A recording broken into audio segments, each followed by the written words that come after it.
And welcome in to the Pitch Baseball Podcast. And welcome to the show, ladies and gentlemen. No pun intended right there. Yeah, you'll figure that. Brandon Morrell, Zach Stone, and Mike Babot here as we're presented by our good friends over at Tour Guitars and also Bangtail Whiskey. Yep, having some right now, guys, right here in this little red Solo cup.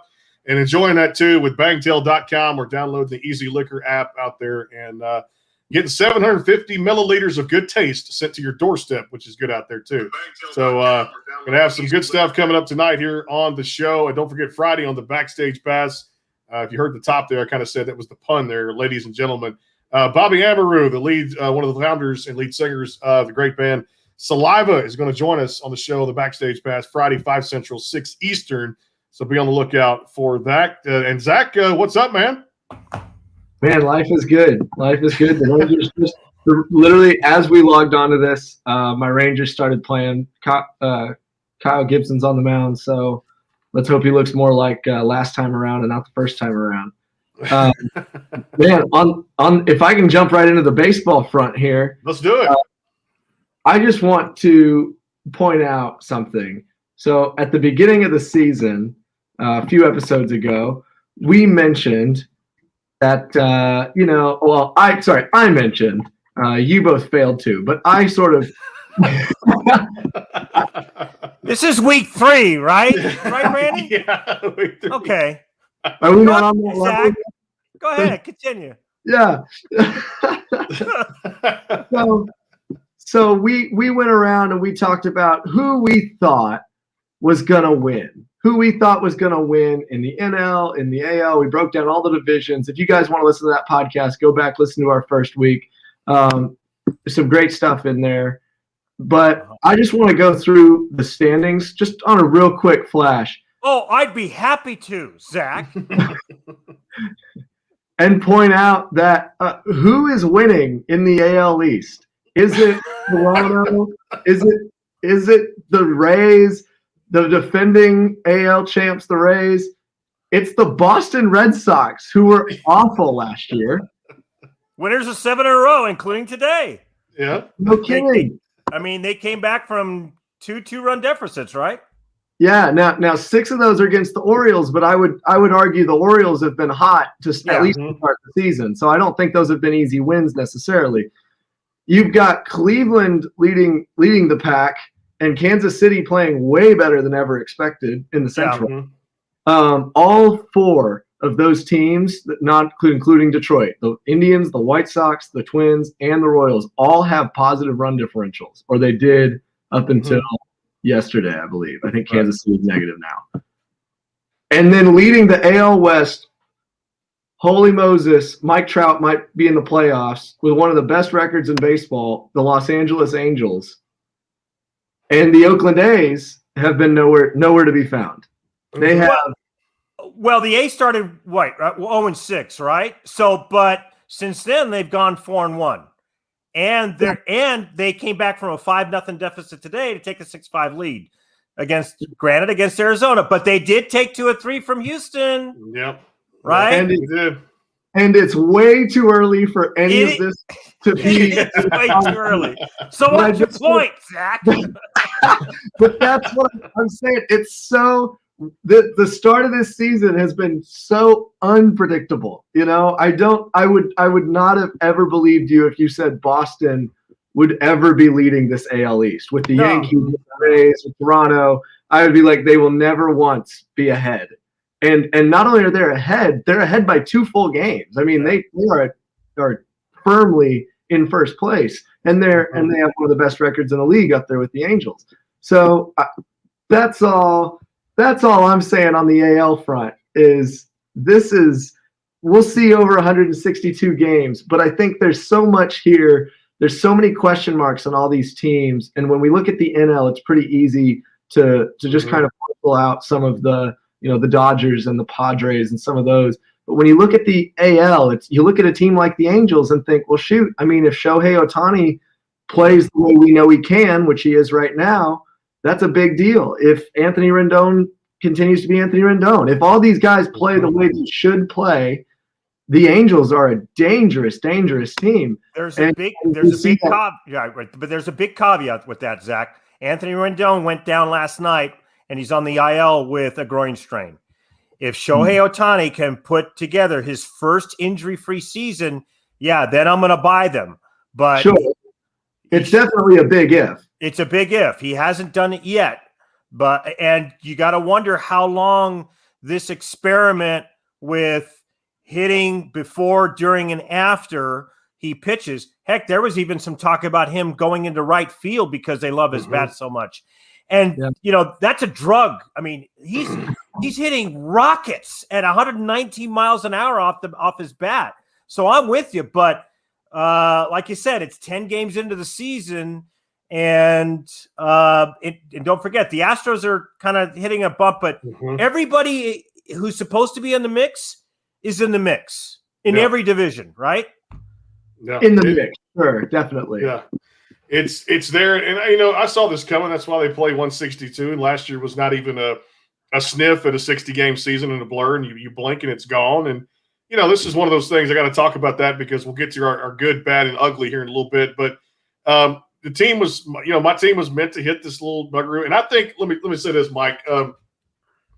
Playing Detroit, going in with emotions and hearing Hinch say all these things going into this 3-game series. And, Odorizzi makes his debut tonight for Houston. But you can't help but be emotional to look across that dugout. And one of the stories I was going to follow this week was your former manager that was there for 6 years, successful years, despite everything else, and not say that there's not a dry eye in the house when you look across that dugout and you see him kick your ass last night riding those homers, and Casey Mize with a good start. Yeah. And Greinke's throwing eephus balls or whatever you want to call them for curveballs, and looking back and you're like, well, yeah, Akil Baddoo, who's off to a good start right there, was going to knock it out of the ballpark. So very emotional series, and we'll see if they get good pitching tonight. The lineup slowed down a little bit. I mean, Jordan had his first 4-strikeout game against the A's this past week of the Thursday, Friday, Saturday game. So I don't know. Zach's right. 10 games. You can't really sit there and judge a season on just 10 games, Mike. But I will say this: there are some teams that, like Zach's saying, this is unfamiliar territory where they're at right now. Yeah. Look, I think the emotion out of this 3-game series is done. It's gone. But the Astros, they have a tough customer in Matthew Boyd. This guy's a solid pitcher. He hasn't been able to put it together yet, but I listened to an interview with him and on the radio, and I could have sworn I thought that they were talking to a bench coach. He's very measured. He is very polished. He's very mature. He's got a future in this game after he's done playing, but he's got to put it together. So far in 2 starts, he's got a sub 2.2 ERA. So he's off to a very good start. The Astros have hit a little bit of a bump, right? But that's to be expected in 162 games. But like I said, a lot of the teams that are supposed to be in the mix are in the mix. There are some that are not. That you can lose. You could lose the whole season in April. But so far, I mean, the only teams that are really struggling right now are the ones we expected to struggle. Right, the Pirates, the Rockies. Hi, me. Rangers. Yes. Sorry, Zach. I mean, they've been shut out 3 of the last 4 games. This is really hard. To watch. I mean, it must be because I like Chris Woodward. I like where the direction they're going in, but I didn't think that they were going to struggle this much coming out of the gate. Oh, that's for sure. I mean, yeah, I think the bonus. I don't want to say I write off seasons because that sounds mean, but I try to be realistic about seasons because I think it's important that a front office is always realistic about seasons. And so, when I go into a season expecting trades, when I go into a season expecting who are we going to sign this off season, I try and think as cool as it would have been for us to go out and trade for Francisco Lindor, as cool as it would have been, to go out and sign a big free agent. You have to sit back and go, why would we do that right now? So I will say I came into this season going, you know what? I don't think we should do any of that right now. I think we should hold. We should let some of these young kids grow. We should figure out what we have in Isaiah Kiner-Falefa playing shortstop, which looks pretty good, actually. Yeah. even though, who was it, Fangraphs that ranked him absolute last and said he was a catcher trying to play shortstop and not recognizing at all that he won a Gold Glove at third base. He was the highest rated defensive infielder last year. But, so there's definitely there's some, it's a rebuilding club. You're looking at some lights at the end of the tunnel here and there, some pieces that could be important down the stretch. But what you got to ask yourself, and this includes with big, because what's going to be asked halfway through the season is, do we trade Joey Gallo? And that's going to be a question for all teams, because every team wants a Joey Gallo. So the question is Joey Gallo part of the next great Rangers team? Joey Gallo's got, I think, 2-3 years left on his deal, before he hits free agency for the first time, assuming he's not extended. Are we going to be champions in the next 2 to 3 years, or are we going to be close enough to that we'll want to keep him around and try to extend him? And that's the question that the Orioles asked about 5 years ago, and they said no, and they cut ties. That's the question that the Pirates need to be asking, and they're cutting some ties. You have to go into each season knowing who you are and what you are. And so it's tough to watch sometimes, but at least you can be honest about who you were and who you were going to be. Yeah, he's under team control for next year.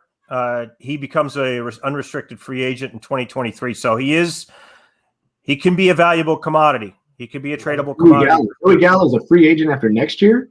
After next year, yeah. Wow, that's sooner than I thought. Okay. Yeah. Next year is his last year of arbitration eligibility. Then let me go on the record as saying I'm the first one to say, if he's killing it this year, trade him. Trade him. Yeah. Oh yeah, that's the value. Yeah. Get some frontline pitching for sure. Yeah. Yep. These rookies, Zach too, and Mike have been off to a great start. The first, like I said, 3 weeks of the season here. And Mike, you talked about your mean Mercedes, the DH for the White Sox. I mean, this is something April 1st to the 12th. It's been some hot starts. And, of course, this is not indicative as to the fact of what's going to happen for the rest of the year. And it is big pitching. So we know, like I said, pitchers are going to sit there and watch video and change their repertoire on how they throw these guys and the way they pitch them and that kind of thing. Phillip Evans with the Pirates has been killing it too as well. And I think, I mentioned Akil Baddoo, who came out of nowhere and was a Rule 5 pick to begin his major league career. So what's impressed you most about these rookies, Mike? And I guess, is it too early to kind of start saying, rookie of the year, and we're going to put these guys in the next category of Yordan Alvarez? And I guess, what's the take on the rookies so far? I think what's impressed me so much is that they really didn't have much time to develop last year, considering we had no minor league system last year. And, the fact that they didn't have much time in spring training, but, and of course the moment isn't too big for someone like a Yermin Mercedes. But when you think about what he has gone through to get here, I mean, this guy's a career minor leaguer. He's 28 years old. He's been in the systems, and he's been in 3 separate systems, not just bounced around in one system between, low A and high A and et cetera. He's, I think he started with the Marlins or something, but he's been in 3 different teams. And so, and there's been a couple of times where he's wanted to quit, but his parents have said, no, you got to stick with it.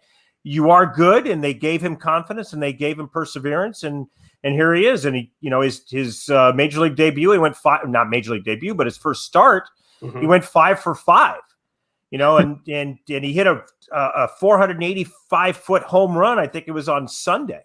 So, I mean, he's giving manager Tony La Russa a really nice problem to have. He's the first time after he went 5 for 5, La Russa went to Tim Anderson and said, "You're going to go ahead and tell him he's not playing tomorrow." And Tim Anderson said, "Oh no, that's not happening." And of course, La Russa was just doing it tongue in cheek. He can't take him out of the lineup. He's too flipping hot. Now, of course, like you said, Brandon, someone's going to catch up to him. They're going to get a book on him. They're going to start finding his holes, and they're going to exploit his holes. But for right now, hey, enjoy it. Yeah, Zach, I'm going to throw another rookie in there who's done just amazing things. It was a prospect the White Sox dealt over to get Lance Lynn, this Dane Dunning character, 26 years old. I mean, right-hander, 1 earned run, Zach, 9 innings. Blue Jays and Rays. What's impressed you the most? Yeah, I mean, Dane is he was one of those guys that I feel like we expected more out of him. And I feel like the Rangers have, if there's one thing the Rangers have done well the last few years, it's finding those undervalued pitchers and being able to sort of, flip them. It's like a flip house, They've been able to find Mike Minor, who really wants to be a starter. And all of the majors kind of say, well, we don't really think you are a starter. And the Rangers go, sure, why not? We'll give it a shot. And he's one of the best starters in the league for a couple of years. Traded him too late. That's. I'm just going to make that note every time we hit one, because I think anytime someone on any team, no matter what team you're a fan of, it sucks to sit there and say, I think we should trade a guy like Joey Gallo. I think we should trade a guy like Mike Trout. I think we should trade, insert name here, Francisco Lindor, etc. But you never want to have, you always want to maximize the value out of their players. That's what the A's and the Rays do so well, and that's why they're always contenders. And although, to be fair, the Blake Snell trade doesn't look so great at the moment. But the Rangers have had this thing about them. And so I hope Dane is another success story. The only difference is he's a young kid. I mean, you're not talking about a Lance Lynn who's a vet, who's being underappreciated and is going to start throwing his fastball more.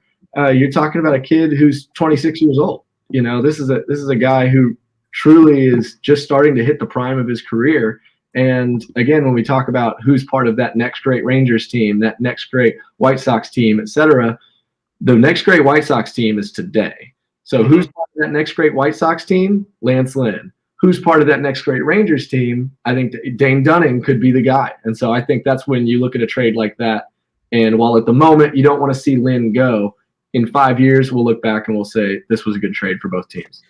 Fan 11, Mike, walked only 2 in that span between the 2 starts. Former University of Florida prospect, and I've seen, like probably Zach has too when I tuned into the out-of-market games for the extra innings. Again, just great control, 4 above average pitches to get big league hitters out, and he's fit nicely into that rotation. So I guess, is this a guy we could say, Mike, that we're looking at for – I get it, it's a couple starts and it's early, and I hate to judge this, man. I'm not one to, put all the eggs in one basket, but this is a start now, 2 starts, a 2 span where you've kind of had the feel of it. And, usually I've seen this before working with pitchers at the high school level. They feel good, Mike, coming out of the pen. Just everything is hitting the mitt the way it should be. The drop and drive, arm slot is good for pitchers. And this is a good thing. I understand this is pro ball here we're talking about, but even high school pitchers can get this feel of, man, today feels good. This is going to be a good start. I'm clicking on all cylinders. My stuff feels good. I feel like my arm slot is good. My drop and drive, I'm going to have a good outing. Is it a mindset thing for Dane Dunning? Well, I think obviously, considering the pedigree that he came from, the University of Florida, that's no slouch of a baseball school. I mean, that's an incredible baseball program. And of course, what they've been able to do with him in his development is, look, he's 26 years old. We're not talking about a babe in the woods. So he's been through the meat grinder of an SEC schedule and, of course, into the minor leagues. So this is his time to shine. I mean, he's got about 5-6 years, depending upon how his arm goes. And, of course, a lot of it has to do with genetics. I mean, you got some flamethrowers that, look, Tim Lincecum was out of the game by 32 years old, or he certainly wasn't even effective. Whereas you've got a Justin Verlander, he's pitching effectively and still throwing 97, 98 miles an hour when he's 38 years old. So it all depends upon, his genetics, but it also depends upon his arm slot, his like you said, his drop and drive, his mechanics. Mark Pryor, had all the tools except his mechanics were horrible, absolutely horrible. And he didn't last but 4 or 5 years in the bigs, and that's an absolute shame. So we hope that the genetics matches the talent, matches the mechanics, and it'll take care of itself. Yeah, there's some good rookies out there doing some good things. I mentioned Casey Mize, 7 scoreless last night. I mean, .82 through 2 outings, lowest among all rookie starting pitchers on this very young season. I'm going to get a word in right now for Tour Guitars. Guys, if you don't have your guitar right now for custom made, man, you got to check out this company, tourguitars.us. Ed Rice, here's all the info.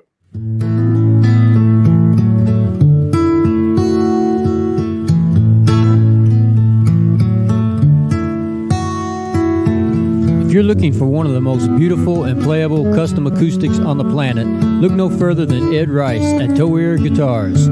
Ed is a true artist, transforming exotic woods into magnificent, sweet-sounding instruments. Go to toearguitars.us, that's TOIRGUITARS.us, and contact Ed today.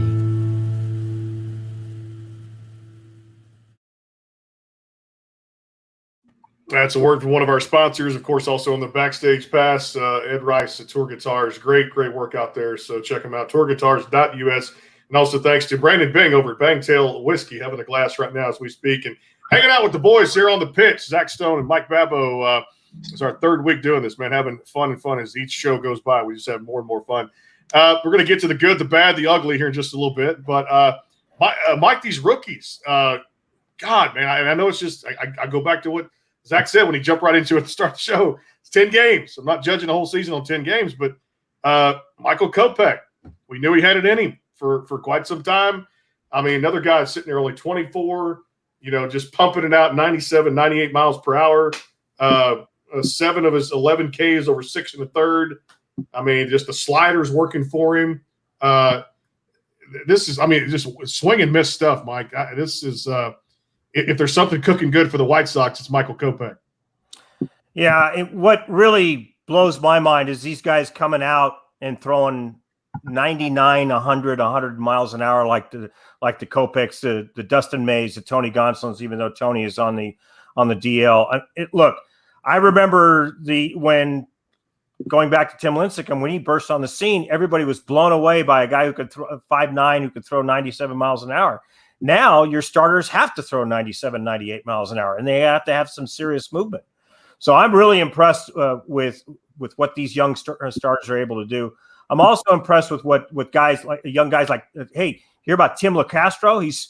I know this is his second year, but he only had like 50, he only had like 70 at bats last year.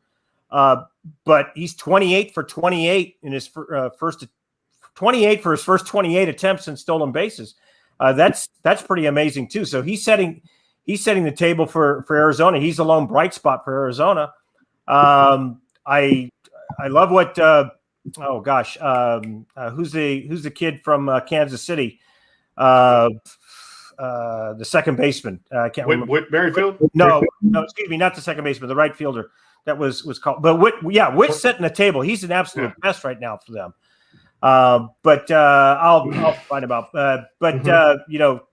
What the Nicky Lopez. Yeah. I mean, the guy was sent down.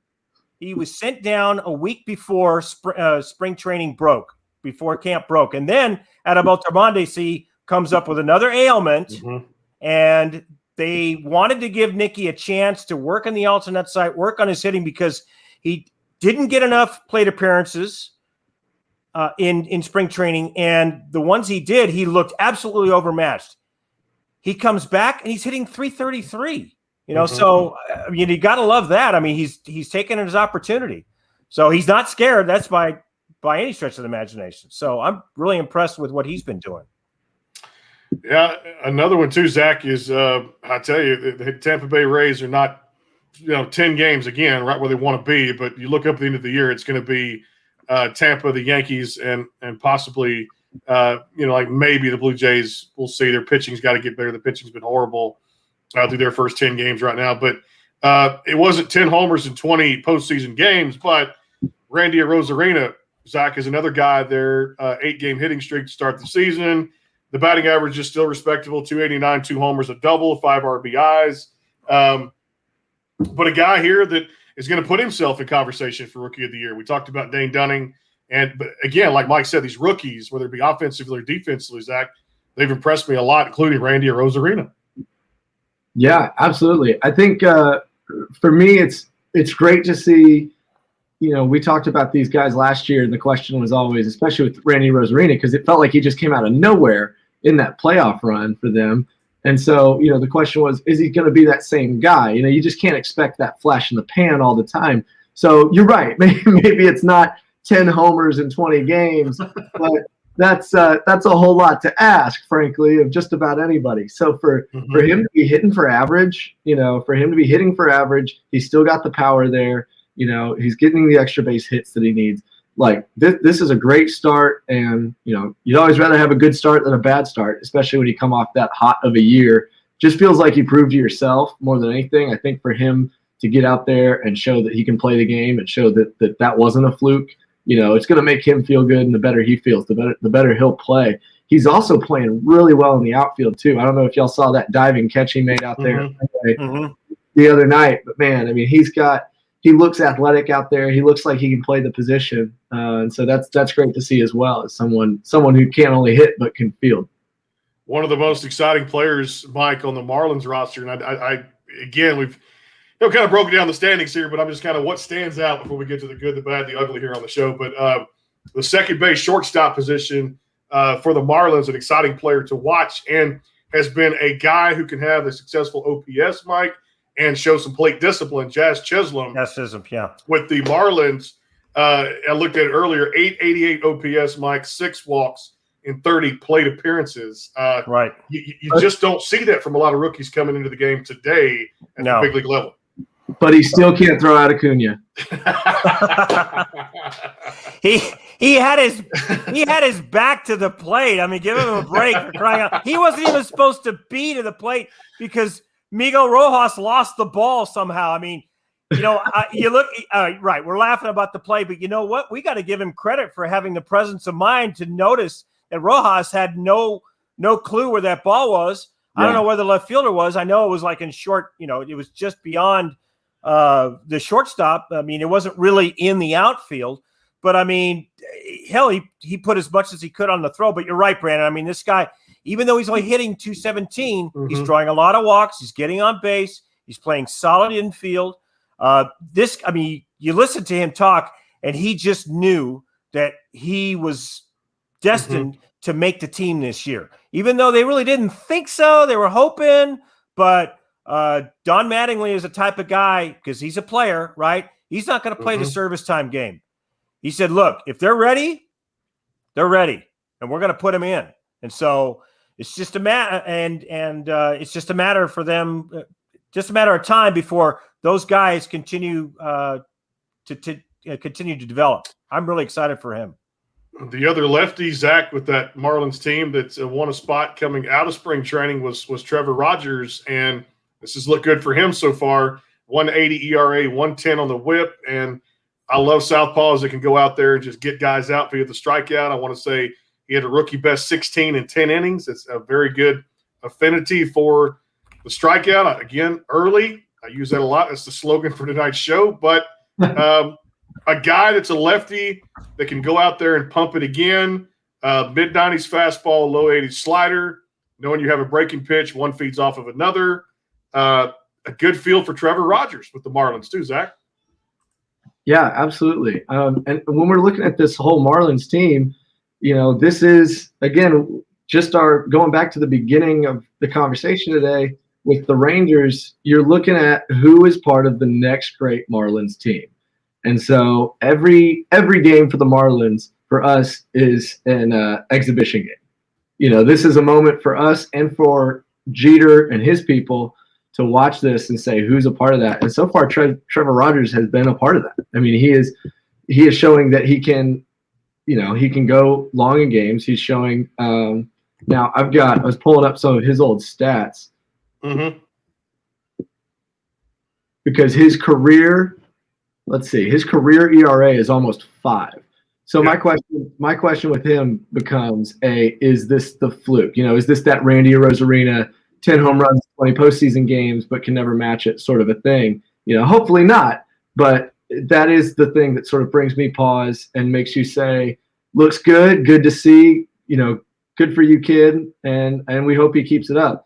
But obviously you got Jazz Chisholm, you got a lot of question marks in that Marlins team, but hopefully they all pull through. I would be remiss also, and I hate mentioning this because it's another Dodger, but Zach McKinstry, he may top them all. I mean, this guy has played almost every game. He's been in 9 games. He's hitting over 320. He's already got 2 bombs. he's playing some great defense in the outfield. I mean, he made a nice catch in right field, slamming up against the padded wall in foul territory. Gosh, as if the Dodgers don't have enough talent in their farm system. Here comes another one. It's just like, God, I got to put up with this. It's like, ugh. You got to marvel at them, right? I mean, they just keep on bringing them up. 9 for 28, Zach, with a 321 batting average for 9 games, 679 slugging, the highest on the Dodgers team right now. Like they need somebody else to come in there and do what all the great other rookies have done for many years. Yeah, I can't wait till we face them. Well, but we talk about all these rookies, and let me say this, Zach, from a player standpoint, like I said, it is a 10-game story, 11 games for some teams, but to go out and do this is one thing. To sustain it is another. You've been on the player side of things. You've been on the front line. You played the game. I've managed the game with young guys before at the high school level, so I know what a tough feat this is. Now, one thing to do it, Zach, another thing to sustain it. Sure. I mean, and that's where you get down to your mental toughness. You talk about just the way I like to put this on your lap, because a lot of people think, well, he was so good last year, why is he not good this year? Well, he was so good in the spring, why is he not good in the fall?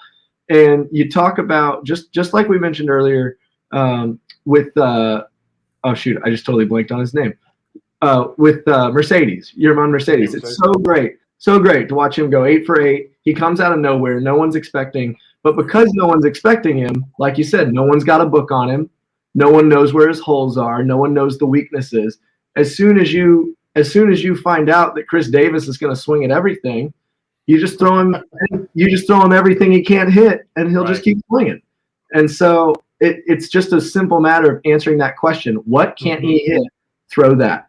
And so for any of these young guys, and the opposite for the pitchers, of course. But any of these guys, the question is, when you wake up in the morning and you say, I want to get in shape, and I'm going to make my New Year's resolution that I'm going to eat better, that I'm going to go to the gym every day, and I'm going to do my workout, and I'm going to lose 50 pounds. And maybe you do it. Maybe you kill it those first few months and you do it. And then work gets in the way. And then you get busy with your kids, and you got vacation comes up. All of a sudden you gain that 30 pounds back, and you're wondering, oh man, well, I lost the weight in the spring. Why can't I keep it off in the fall? Man, it's tough. It is tough to get in your head and say, I'm going to wake up tomorrow and I'm going to do it again. And I'm going to wake up tomorrow and I'm going to do it again. I'm going to wake up tomorrow and I'm going to do it again.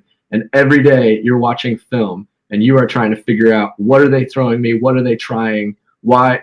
Because you'll see guys try to exploit it. You'll see guys think, well, maybe if I throw them all curveballs. You'll see guys think, maybe if I just go all inside, all up, all down. Mike Trout, for a while, it was, well, maybe we just go up because we can't go down. And the guys just got to adjust to that. And the difference between the good players and the great players, the guys who have some of those flashes and the guys who sustain it for entire careers, the Miguel Cabreras, the Mike Trouts, etc., those are the guys that every single day are making adjustments. And it's not just someone showing up and doing the same thing. It's them showing up and working to get better so that they can be just as good. I watched last night too. This Tigers rookie is impressing me too, Mike. And I'm gonna get a word in real quick for Bangtail Whiskey, but we'll come back and I want to talk about this kid that we've seen, Akil Badu, the Tigers' number 22 ranked prospect. Again, flashy numbers to start, but let's get a word in for Bangtail Whiskey, which I'm sipping on right now here on the Pitch Baseball Podcast. Brandon Morrell, Zach Stone, Mike Babot. Here's a word from Bangtail. We'll come back and talk about Akil Badu. The Bangtail pour is comprised of a sweet corn mash base. The front has a subtle sweetness and not too sharp. It has notes of a medium char or white oak for a smoky flavor in the middle, and the tail has a super smooth and warm finish. And now I need a refill here on the Backstage Pass. Just drank the last swallow there too as well. Zach Stone, Mike Babot, Brandon Morrell here on the Pitch Baseball Podcast, our third week. Just loving it, man. A lot of good reviews out there. So if you have any comments in the box, break it down some rookies, get to the good, the bad, the ugly, and what's coming up over the next few weeks for the teams out there. I was mentioning, Mike, this kid named Akil Badu, and I've seen him in spring training when I went to 16, 17, and 18. 7 hits in his first 19 at bats. 5 of those have gone for extra bases, 3 homers, 1,000 slugging percentage, and don't look now. Yeah, 1381 OPS, Mike. So I guess if anything's rubbed off with AJ Hinch, knowing he came from a lineup that was going to mash in Crush City in Houston for the last 6 years. And I guess if anything, look, Zach may not be saying this, but there was some championship pedigree minus the trash cans in 2017, Mike. Let's just say, well, you bring in AJ Hinch, and does Akil Baddoo feed off of a guy that watched this go down minus the trash cans? I think what he feeds off of is the fact that Minnesota didn't think much of him, even though they drafted him in the second round in 2016. They didn't think much of him to put him on the 40-man roster. So the Tigers were only too happy to pluck him up in the Rule 5 draft in December of last year. And so I'm sure that he's got a little bit of chip on his shoulder, and he can't wait till he starts facing the Twins, but he's going to start beating up on the American League Central. So, these are the guys that, hey, look, a guy like Mike Yastrzemski. I mean, yes, he's got the pedigree, of course. He's the grandson of Carl Yastrzemski, but he was dropped by the Orioles 2 years ago. And, he was in line for a batting title, or certainly a Silver Slugger award last year. He was one of the most valuable players for the Giants. It's these guys, these diamonds in the rough, that really you have to find. And Akil Baddoo, for certain, is one of them. Yeah, and I think, too, and I'll finish my rookie conversation with this, and we'll get to the good, the bad, the ugly. The Pirates, and we talked a lot about our predictions, Zach's right on previous shows, where Ke'Bryan Hayes has gotten injured, and up comes this third baseman / outfielder, Zach, and Phillip Evans, that you got to watch out for now, who's had a great start for them, too, as Ke'Bryan went on the injured list, too. 28 years old, first appeared in the majors in 2017.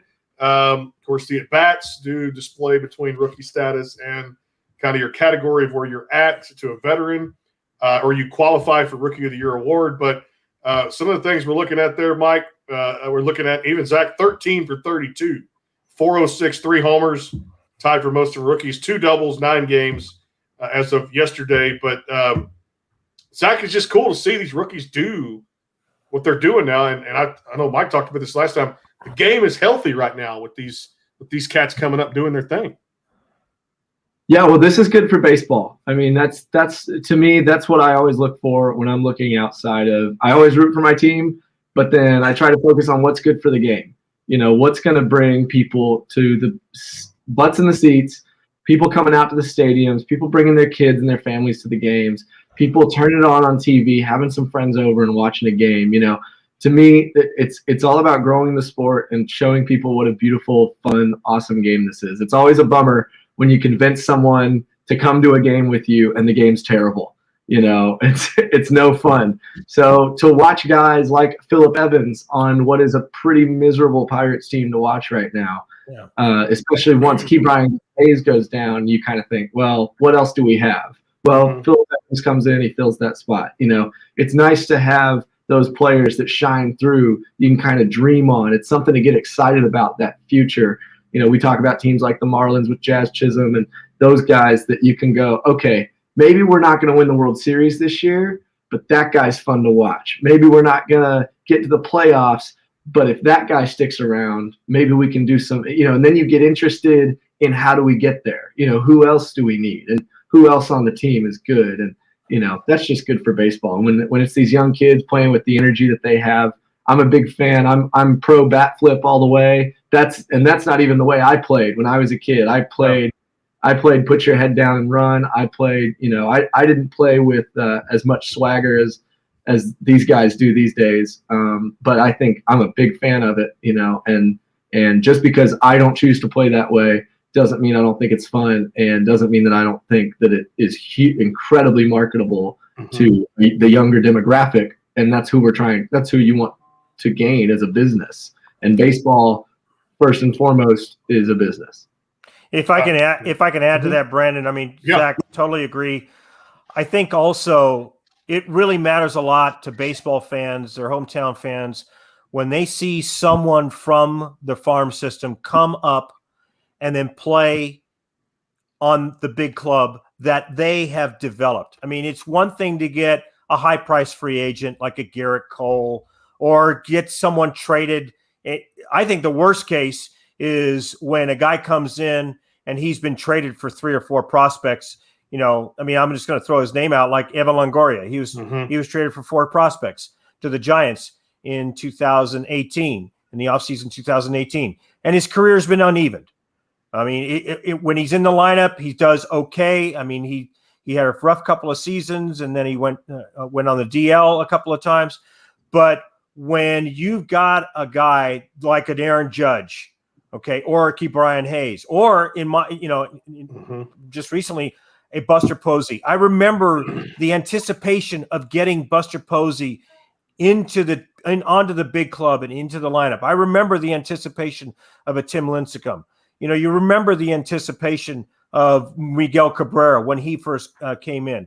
And it's just so exciting to watch a team bring up their homegrown and then watch them succeed. It's like, okay, he's ours, okay? And so that's why I mean, look, I've advocated, and I'm going off the rails a little bit here, but I've actually advocated for, in some cases, for the Yankees to trade Aaron Judge because he's a power-hitting right fielder, and he's always injured.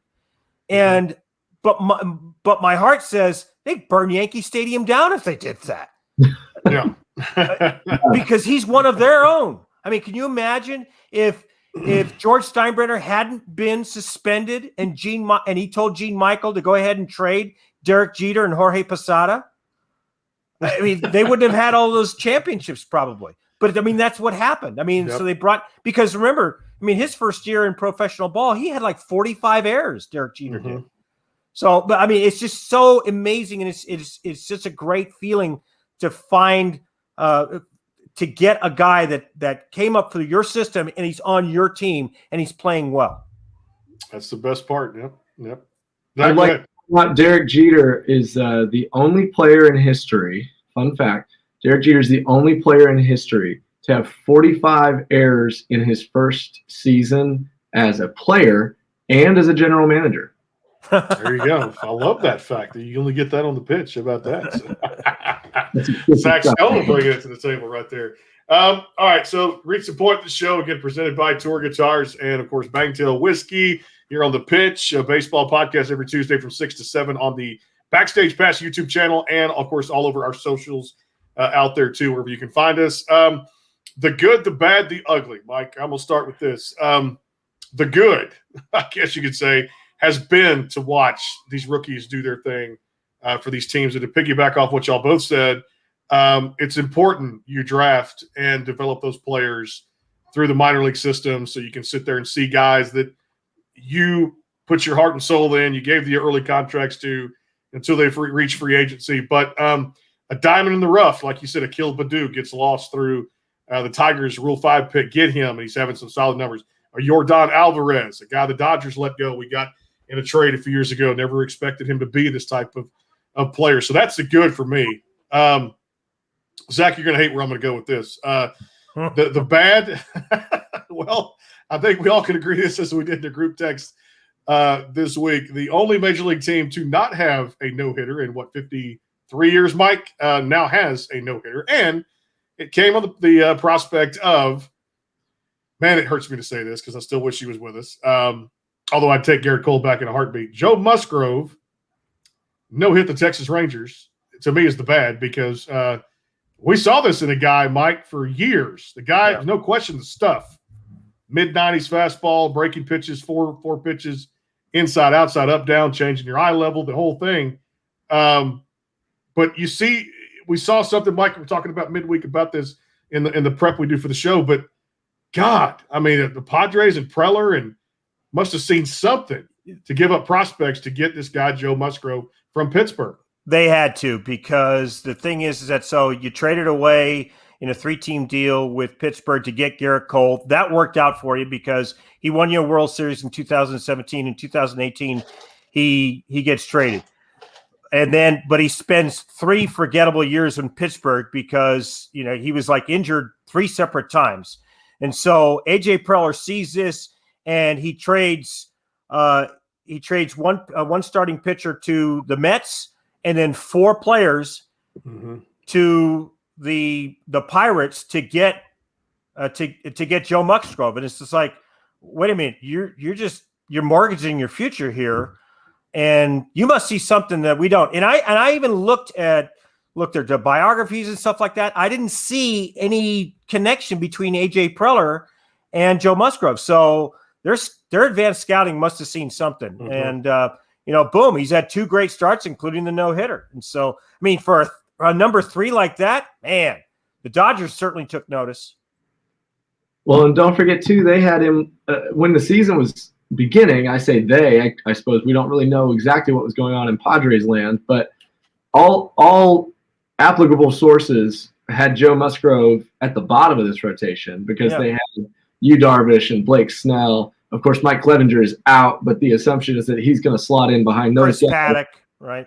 Paddock, who they're hoping comes back. You've got Dinelson Lamet, which I never say his name right, but well, he's still out, and I think that's one of the reasons why Musgrove was bumped up to number 3, because he's still out. He's supposed to come back this week, I think. But still, I mean, what a chance they took. So no kidding. And I'll say this: my ugly outside of the no hitter, Zach, I love you, man. But I'm from a team that's gotten no hit a few times before. The last one is, as Mike was making me aware of, was 2012 that I know Matt Cain dealt the Giants with the Astros too at the same time. Kerry Wood before that too. No one would come. Army was my ugly outside of not putting the bat on the ball. And I'm gonna make a statement here, and you guys can follow up with this. But man, I watched several spring training telecasts with the Yes Network, and he says all the right things, Mike, but he's not playing up to a guy making $20+ million a year. I think it's just a huge projection I'm going to make. Chime in if you agree with me. I think it's time for Giancarlo Stanton to retire. I don't think he cares anymore. I think the 162 batting average, Mike, 1 homer, 7 RBIs, only a 495 OPS. I put a star by that because $26 million in a contract they had to eat in getting him. That's my ugly. You pay a guy that much money to produce in 162, Mike, he's not going to get it done. Well, I never understood why the Marlins signed him to that ridiculous 10-year, $300 million deal to begin with, because it's the Marlins. They do this. They do a pump and dump every 5 or 6 years. And it just frustrates me because, I know a lot of people in South Florida, and they're good people, and they just keep on getting, just getting teased. And it's just – so they dump him. And only the Yankees could afford a salary like that. But of course he's not going to retire, Brandon, because the contracts are guaranteed. But yeah, it's frustrating. I mean, it seems like he's 1 for 4 with a home run, and and 3 strikeouts. It's if he's on the field, this is actually the first time that he's been healthy in the last 3 seasons. And of course, we're only 10 games in, so you're holding your breath. Right? I mean, Zach, I don't know. I mean, so one of the problems Giancarlo has had in the last few years has been his health. And Brandon, you say something. You make a very important point here, which is it looks like he doesn't care. I don't know Mike. Well, little wink there. I don't know Mike Stanton, aka Giancarlo, aka whatever name he's going by these days. But man, if you don't care, you don't put in what we talked about earlier, and it's that every day it's that work. I remember when I was playing, one of the things I hated was resistance band training. And we would have to, you'd spend 2 hours in a weight room, pumping iron, and you'd go nuts, and you'd have sweat dripping down on you. And then you go out and you do agility training, and you'd run between the ladders, and you'd run and do all this stuff. You try to get quicker, you try to get stronger, you try to throw faster. And then because you had to keep all that up, you had to spend another 30 minutes or an hour with those stretchy bands.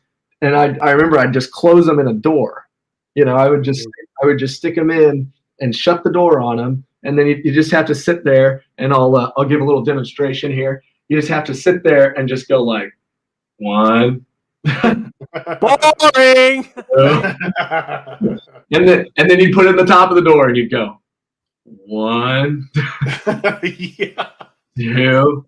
And man, and I think those are the things that, when guys sign $25 million a year deals for 13 years, the question is, that's great. Good for you. Good for you, man. I hope that you go out there and you kick some butt and take names with that, like the Mike Trouts and the Mookie Betts of the world.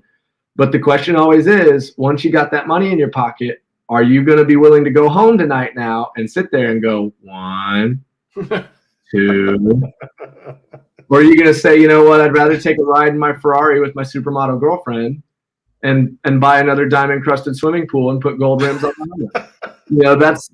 That's truly the question. And it's, and so you're looking, this guy, I wanted to look up his contract, so I double-checked it. He is not a free agent until 2029. That's 8 more years. We aren't even halfway through this thing. No, and I'll say this, Mike, and I know he's come alive lately, but this is why James Click is set back and this deal didn't get done, is because I still don't believe Carlos Correa is a $30 million AAV shortstop. No. That Lindor is on a different level. Zach said it. We've said it here on the show. Steve Cohen got the deal done at the 32 per AAV. I get it. He's come alive with the bat off the road trip, and they've come home. He's still kind of struggled here and there, but I agree with Click, because here's my problem with this. Okay, let him walk. Okay, and I said this on a big Facebook thing I did the other day when I was on a rant. Y'all probably saw it, where it's like you're going to see the Elvis Andrus, the Marcus Semien, guys like that become available on a 1-year deal, which I would go above the qualifying offer to give this. Move Bregman, leave Bregman third, Yuli, whatever, Jordan at first. You switch it around if you want to. The Astros are going to have a good lineup over the next 3, 4, 5 years, because Bregman and Altuve are under long-term extensions, Mike. But I don't agree in paying these large contracts. I just can't. Zach's right, because you're handcuffed as a franchise in a front office of what you can do when it's time to give up something to get something. You have to look no further than San Diego and Fernando Tatis. I don't know where San Diego's getting their money. I mean, like I said before, they're spending anywhere between, for the next 5 years, each year, anywhere between $52 and $65 million on the payroll for the infield alone. All right. And Fernando Tatis has already had 2 injury-plagued seasons, and he's out with his partial separation of his shoulder, and we really don't know when. Now, I just saw on MLB Trade Rumors that he's eligible, and they're looking for, and he's progressing nicely, and they're looking for him to come back Thursday or Friday, which was shocking to me. The first day that he's eligible to come back from the IL. But then you ask yourself, how long will that last? And they've got 14 years invested into him, $340 million. And so, of course, the Astros are looking at that when they're looking at already not an off-injured, but I mean, he's been injured a couple of seasons for sure, right? In Carlos Correa. And, and still there's still some backlash. There's still some hard feelings where some teams will not touch him based upon his actions and his words in the aftermath of 2017 sign stealing scandal. There's going to be some teams that are going to bid for his services, but you also have Kyle Seager. You also have Trevor Story. Yep. Like you said, you have Marcus Semien. Javi Baez. Yeah. You have Corey Seager, I think. Yep. You have a Javi Baez. I mean, you've got some. Are they as old? Are they as young as him? No. Carlos Correa is 26. Javi Baez is 28. But Javi Baez is a lot more durable. Right. So, I mean, the supply is there. And you also have to take a look at the farm system. I mean, where's their next shortstop of the future? And, of course, with the ownership, Steve Cohen does not equal Jim Crane. Okay? Steve Cohen is worth $16 billion. He's got no problem. He's got no problem spending money. He makes fun of himself. He's brash. Jim Crane, as we know, as we've seen, he doesn't do press conferences very well. I think his PR staff has said, you know what? Why don't we just let us handle this stuff, all right? Don't say anything. Have you heard anything from Jim Crane on this? Not a peep. No. He was in the Lance McCullers negotiations when they brought in the owner. They knew what they wanted to get done for the $585. Right. Write the check. Right. James Click on social media, Zach, there was nothing about Carlos Correa, these extensions. If it continues on through the season, after the season, I'm just going to go out on a limb and say this. He's not going to be a Houston Astro at the end of 2021.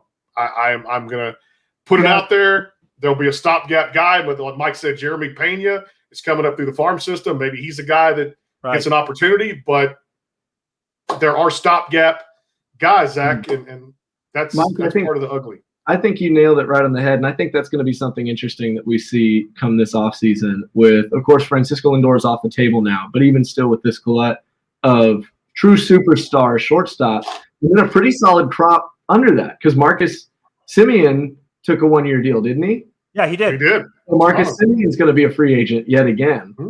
And you've got Elvis Andrus, who's going to be a free agent. Yep. Guys who, if it was just the two of them, you'd go, okay, there's some decent shortstops available this year.